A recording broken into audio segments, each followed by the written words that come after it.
Il governatore della regione Nello Musumeci lunedì scorso, prima di uscire dalla casa circondariale di Agrigento, Pasquale Di Lorenzo, che aveva visitato per rendersi conto delle criticità dell'istituto, aveva pubblicamente denunciato l'assenza dei riscaldamenti che costringono al freddo sia i detenuti che il personale del carcere.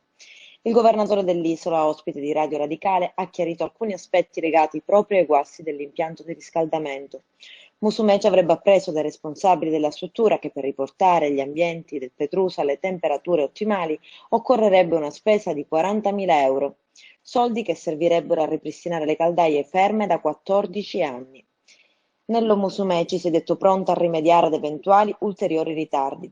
Ho detto al direttore, ha chiarito Musumeci, di aspettare 10 giorni. Se entro questo arco di tempo la ditta incaricata non fosse nelle condizioni di poter cominciare a lavorare, interverrà il governo della regione con 40.000 euro e poi ne chiederemo il rimborso in danno all'amministrazione penitenziaria di Roma. Tutto questo nonostante il rischio di essere perseguito dalla magistratura contabile, ma se può servire a destare l'attenzione di chi di dovere, sarò ben lieto di poterlo fare, conclude Musumeci.